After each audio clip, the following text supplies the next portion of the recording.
Hello, movie lovers! Bob for Bob's movie review here, and today it is time for another Blu-ray Tuesday shopping guide and reviews for Tuesday, October 6th, 2020.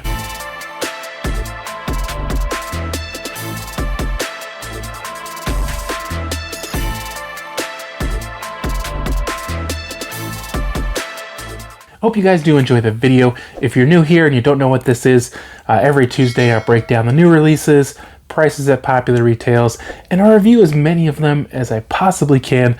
I definitely think it's a unique video, adding all these elements together into one fantastic video for you guys. And if you're new here, please consider subscribing. And guys, this one's probably gonna take a little bit of time. I got a stack of stuff here to talk about with you guys. So remember, you can find affiliate links to purchase these movies in the description below. So first up this week, guys, we have 300 releasing for the very first time on 4K. It will include a 4K Blu-ray and digital. Amazon, Best Buy, and Target, $24.99.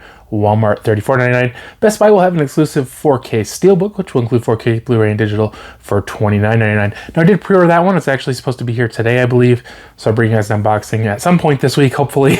I'll be able to get that one up. Warner Brothers did send me over a copy of 300 for review, and I did post an unboxing of this. If you'd like to check that out, just search for 300 on my channel. Kind of unique how they did this finish on this. Pretty cool.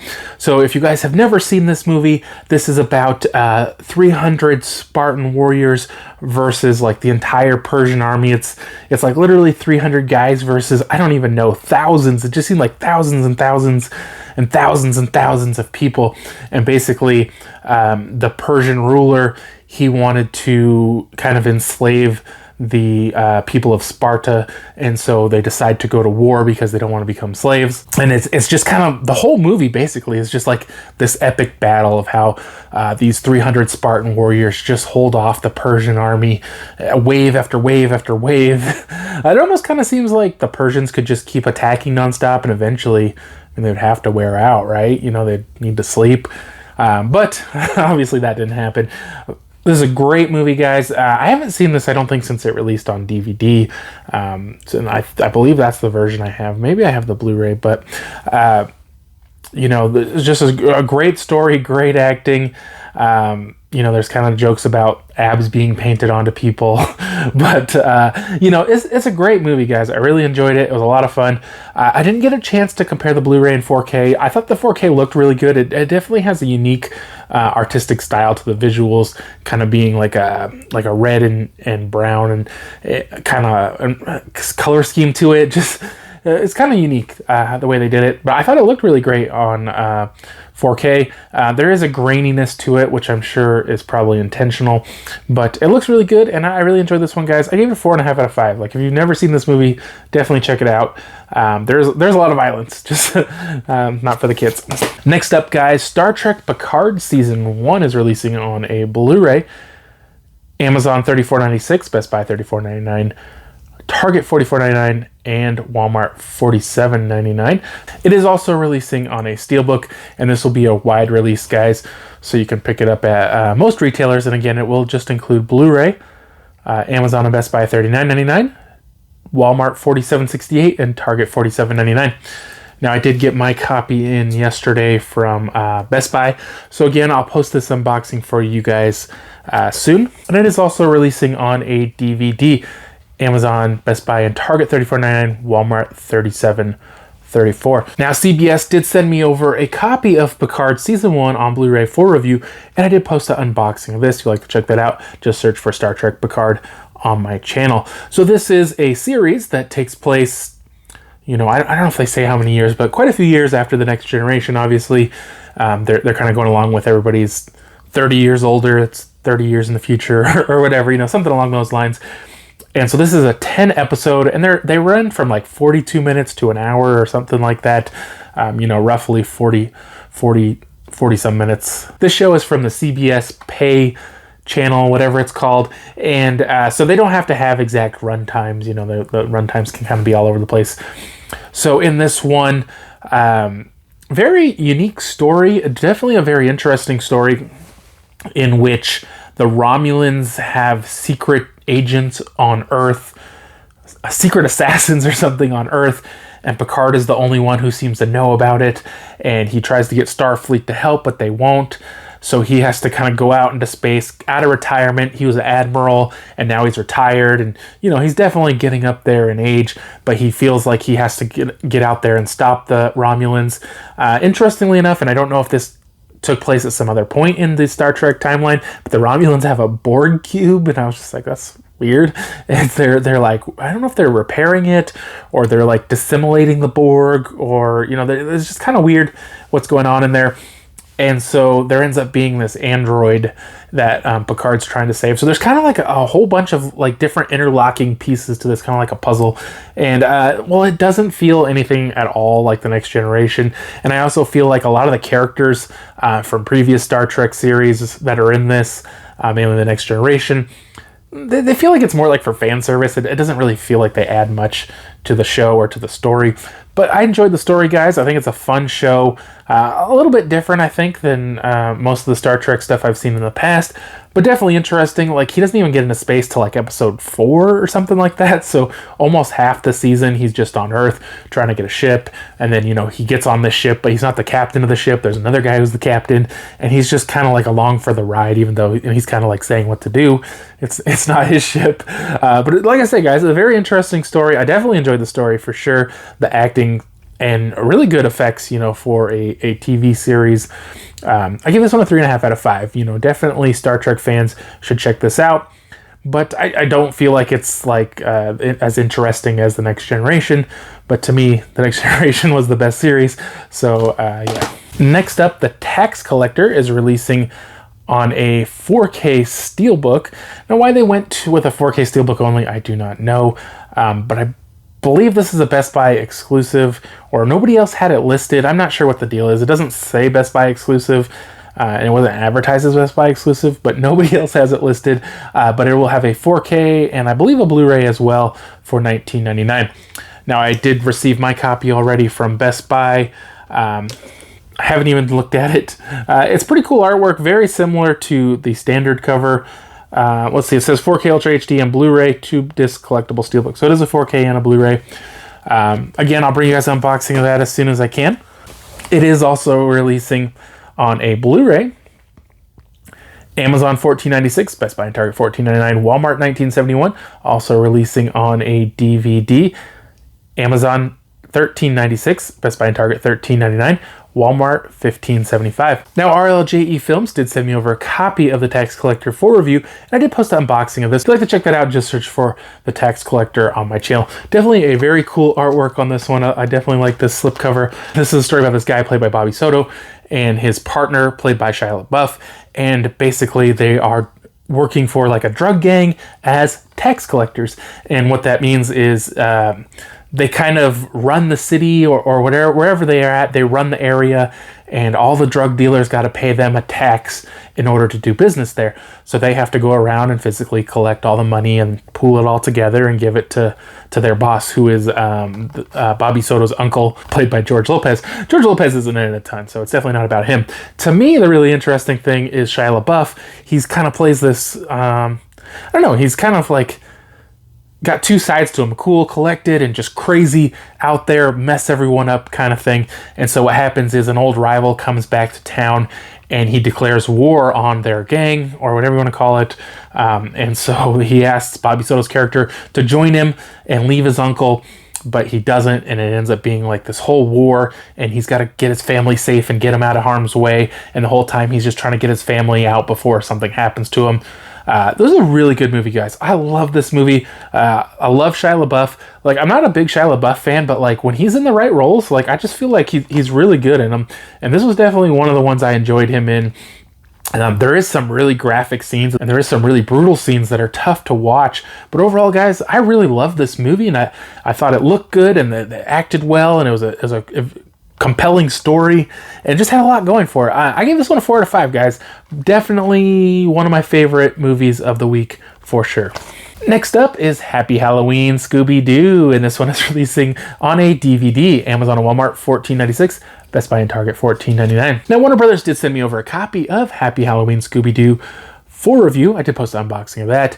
You guys know the drill. Just look for Happy Halloween Scooby-Doo on my channel. You can find that one. Now, when I did the unboxing, it said DC on the disc, and I couldn't figure out why, and I don't know if it's really revealing too much because it's super early in the movie, but basically there is this kind of evil jack-o'-lantern guy played by Scarecrow from the DC or Batman or whatever. It's not really too much about him. I mean, he's in it a little bit, but so what happens is it's Halloween, and they of course they catch another villain, and then like this toxic ooze is like coming out of the side of this truck, and it goes down into this pumpkin patch, and all the pumpkins come alive. There's like this one giant pumpkin, and they're like attacking people and eating people and turning them into like these pumpkins, I guess. I don't know. Like they would eat a person, and then there would be a pumpkin that kind of looked like them, kind of a weird thing. But these pumpkins are just like attacking the town, and of course the gang has to stop them. And to me, it kind of felt like a little more like a classic Scooby-Doo. I always really loved the look and the visuals and the animation style on Scooby-Doo's. Like, I always find them so much fun. The story, it was fun. It was a Halloween kind of thing. The ending, I'm not going to say how it ends, but the ending to me didn't really necessarily make a lot of sense. Like, I was just like, okay, well, they would have noticed like the things that happened. But anyways, I won't get too much into that. But I liked it, guys. I always enjoy Scooby-Doo. I think it's fun. It's kind of like a funny horror kind of thing, the whole family can watch. And I definitely enjoyed this one. I gave it a 3.5 out of 5. Next up is Eli Roth, History of Horror. This one is releasing on a Blu-ray. Amazon, Best Buy, and Target, $29.99. Walmart, $39.98. It's also releasing on a DVD. Amazon, Best Buy, and Target, $19.99. Walmart, $34.97. Now, RLJE Films did send me over a copy of Eli Roth's History of Horror, Season 1, for review, and I posted an unboxing of this. If you'd like to check that out, just search for Eli Roth's History of Horror. If you guys aren't familiar, Eli Roth is kind of famous as a horror director and producer, and so he's kind of like the host of this show. It's kind of weird. But I would say he's the host, and so they basically have episodes based on subgenres, slasher, creatures. I can't remember them all, but they just have these subgenres of horror, and they'll look at different movies, that kind of change the genres or define the genres or were super popular, and they'll look at them and kind of talk about them, and you see a lot of clips from them. And there's also like directors, writers, producers, actors from these movies, or just there seem to be some random ones. Like, why was Elijah Wood in this? I don't know. Rob Zombie, Stephen King, just lots of really great people. And they talk about these movies, and for horror fans, this is an amazing set, amazing show. I definitely enjoyed it, even just for the nostalgia of all these horror movies that I haven't watched in a really long time, but that I've always really liked, but it's been a while. A really fun show, guys. I really enjoyed it. It's about a 5-hour runtime on this one. I can't remember if it was 10 episodes, I want to say. But definitely, horror fans, give this one a shot. I gave it a 4.5 out of 5. I feel like it didn't quite get a 5 because probably not an extremely high rewatchability, and it's really going to be down to just horror fans that are going to watch this. People who don't like horror, they're not going to really see a lot in this. So I didn't quite give it a perfect score, but for a horror fan, it's darn near perfect. Next up is To Your Last Death. This one is releasing on a Blu-ray. Amazon, Best Buy, and Walmart, $12.99. Target, $13.29. Now, Quiver Distribution did send me over a copy of To Your Last Death for review. I did post an unboxing of this. If you'd like to check that out, just search for To Your Last Death on my channel. So this one, to me, like right away when I saw the trailer and the artwork and everything, I thought this had this really cool, unique artwork style to it and animation style. And they do kind of make this out to be sort of like a comic book, and in some parts you almost see like the comic book, I don't know what they call them, cells or whatever. But it's not like overly done, but it just seems at parts like they're almost making it look like you're looking at a comic book. And so what happens is there's these weird, I don't know if they're aliens or what they are, and they're playing this game, and it's basically with this family's life. And this girl, she kind of has like this family reunion with her dad and her brothers and sisters, and he basically tells them all he hates them and he kills them. Kind of weird. And so then this like, again, I don't know if it was an alien or what it was. She says, okay, you guys can have another chance to redo this, but here's the rules. And then she kind of goes through it and redoes it, but then the people playing the game don't like that, and they're like, oh, replay. So then they like change everything, and from there it kind of lost me. Like, I thought it was really good up to there, but they just like changed so much stuff, and then I was confused what was going on, and the story just became really hard to follow and didn't make a whole lot of sense to me. Overall, though, I thought it was a really neat idea, and I just feel like they made it a little too confusing with all the changes they kept doing. Like, they'd be like, no, we don't like this, change this, or whatever, and it would just be like, okay, what's even going on now? But I did like this one quite a bit, guys, and definitely enjoyed that unique artwork style. I gave this one a 3.5 out of 5. Next up is The Secret Garden. This one is releasing on a Blu-ray, DVD, and digital. Amazon $19.96, Target $22.99, Walmart $25.69, and Best Buy no listing. Also releasing on a DVD, Amazon $14.96, Walmart $20.50, Target $20.99, Best Buy $22.99. Really strange pricing. But Universal Home Entertainment did send me over a copy of The Secret Garden for review, and I did post an unboxing of this. If you'd like to check that out, just search for The Secret Garden on my channel. Now, this is a story about this girl who's orphaned. Both her parents had a disease and they died, and these soldiers find her in her house all alone, and they end up sending her I don't know how far away it was, but they end up sending her to live with her uncle, and her uncle has like this big house, but it's like real cold and dark. Like, she's supposed to be there all alone, and there's all these rules, and she ends up like kind of wandering outside and finds the secret garden. Now, for most of the movie, I kind of thought the secret garden was just like this imaginary place, and maybe I just saw it wrong, but I thought it was like in her head, like it wasn't real. But then towards the end, I'm pretty sure it was real, so I'm not sure what's going on with that. But she ends up finding out that she has a cousin who lives there, but he's like really sick. But then again, I didn't understand, was he really sick? It kind of seemed like they were like hinting that maybe he wasn't really sick. But then I don't feel like they ever truly came through with an answer on whether or not he's sick. And overall, I thought this was a fun family movie. It wasn't something I got super into, but, for the family to all sit down and watch, I thought it was a pretty decent movie. It looked beautiful. There's a lot of amazing CGI. And fun movie for the most part. I give this one a 3.5 out of 5. Next up is the one you've probably all been waiting for. American Pie presents Girls Rules. This one is releasing on a DVD only. I know a lot of people are going to be upset about that. Amazon $9.96, Best Buy and Target $12.99, Walmart $14.25. Now, Universal Home Entertainment did send me over a copy of American Pie Presents Girls Rules for review. I did post an unboxing of this one. If you'd like to check it out, just search for American Pie on my channel. Now, this is a movie, of course, that mainly just has the American Pie name. As most people know, there's 4 American Pie movies, then there's, 3 or 4 American Pie Presents movies where they don't have the cast, of Jason Biggs and whoever else, but it has different characters. Now, somebody asked me how this one linked back, and it takes place at the same school in the same town. There's an apple pie. For some reason, there's a cherry pie on the cover. There's kind of this pledge for prom, which I didn't really completely get. And then there's a Stifler. In this one, it's a girl instead of a boy, because this is a girl or woman, female-led cast, and her name is Stephanie instead of Steven. It's kind of the female version of Steven. So Stephanie Stifler. There's no mention, I don't believe, of how she's related to him. So that's kind of how this movie relates to that one. There isn't really anything to link it together. But if you guys think about it, really, these kids wouldn't have even been born yet when the events of the original movie took place. So it'd be kind of awkward to put these two groups together. The only thing I could think of is if like somebody, or maybe the girl, the Stifler girl was Steven Stifler's daughter or something, something to tie them together, or have somebody in it. But then you'd have to get one of those stars to be in this movie. It just, to me, it didn't seem like a reason for anybody from the original cast to be in this one.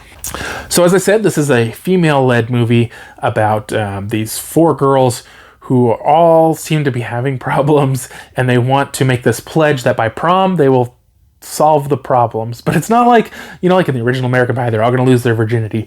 Well, they're not all virgins in this one, so it's not lose their virginity.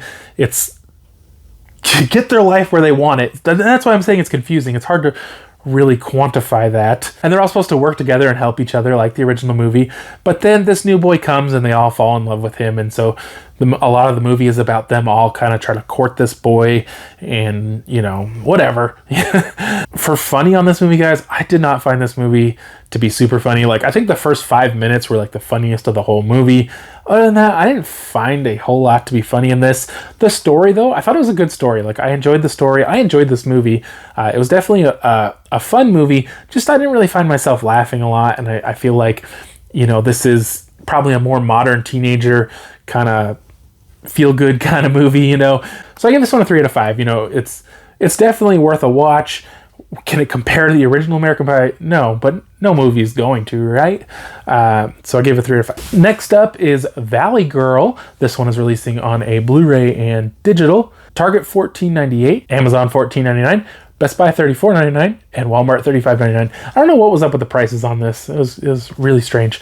It is also releasing on a DVD and digital.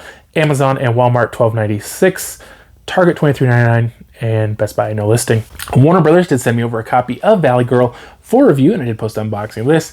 If you'd like to check that out, just search for Valley Girl on my channel. Now, I never saw the old Valley Girl, so I won't be comparing this in any way to that movie. So this movie just has like shovelfuls of 80s nostalgia. So if you guys are kind of into the 80s, it's probably going to have a lot of really cool stuff that you guys might like. So in this one, Alicia Silverstone and her daughter are kind of like having this argument or whatever. And she's like, let me tell you a story. So she starts going into this story. And I don't know if it has anything to do with like the original movie or not, but she's telling her the story about when she was a teenager. So it's taking place in the 80s, and there's like all these 80s songs and 80s looks. And I mean, they really went for like all the 80s stereotypes and put them up front and center on this one. Now, I felt like this movie started really strong with the songs and dances, because this is a musical and a romance. But it felt like the dances kind of trailed off. Like they didn't really keep the dancing going. They kept the singing going through the whole movie, but there didn't really seem to be those big choreographed dances. There's one a little bit later in like the roller skating rink, but it just seemed like at the beginning, it seemed like there was going to be like tons of singing and dancing, and then it just mainly became singing. And so she's telling this story about how when she was a teenager, she had a boyfriend, and it's is it Logan Paul or whatever plays him. And to be honest, I was surprised how good he was. Like I don't know anything about him, but I wouldn't imagine he was a good actor, but I think he did a good job in this movie. And so then she meets this other guy who lives in Hollywood, and he's like into punk rock, and she's kind of like preppy or whatever. And so they're kind of like from different worlds, and they fall in love, and just basically about high school life and, romance. And she's kind of torn between these two people because she realizes that the boyfriend she has isn't like, she doesn't see it going anywhere, and she really wants to try something different. And they kind of flash back and forth between the story and Alicia Silverstone and her daughter, but it doesn't last much. Like they don't have much of those two in it. It's all about these 80s characters. And I was very surprised, guys. I don't get super into musicals. Of course, having it, 80s music did help because, they're songs that I like and songs that I'm interested in. And it was definitely, it was kind of funny too. Like I wouldn't call it hilarious by any means, but I did find myself laughing in this one. And like I said, I was just very surprised because, this isn't like the kind of movie I'm super into. I liked it. I definitely enjoyed it. I thought it was fun. I gave it a 3 out of 5. Next up is The Pale Door. This one is releasing on a Blu-ray. Amazon, Target, and Walmart, $14.99. Best Buy, no listing. Also releasing on a DVD. Amazon, $10.99. Best Buy, $13.99. Target, $14.59. And Walmart, no listing. Next up, The Secret of My Success is releasing on a Blu-ray. Amazon, Target, Walmart, $16.59. Best Buy, $17.99. Next up is The Hard Way, releasing on a Blu-ray. Amazon, Best Buy, and Target, $17.99, Walmart, $24.95. And last up this week, guys, I know it's so sad the video is coming to a close. Tales from the Hood 3. I have never seen any of the Tales from the Hoods. I don't think I saw the first one even. It is releasing on a Blu-ray, Amazon and Walmart, $19.99, Best Buy and Target, no listing. Also releasing on a DVD, Amazon, Best Buy, and Target, $9.99. And Walmart, $10.44. Thank you guys so much for watching. I really do hope you guys did enjoy the video. Ton of movies to cover this week. ton of movies to cover next week, ton of movies to cover the next week. I don't know why this month just seems really busy, and I actually have a pretty big stack of like stuff that got sent to me late and I just couldn't get to this week. I'm gonna try to get through some of it next week, but I have a pretty big stack of movies to watch for next week. Couple digital things I promised to watch this week. Be sure to watch for it all. I hope you guys enjoyed the video. If you haven't already, subscribed for more videos, check out Chef's videos, and for more movie videos, check out my website, bobsmoviereview.com, and I'll see you guys next time.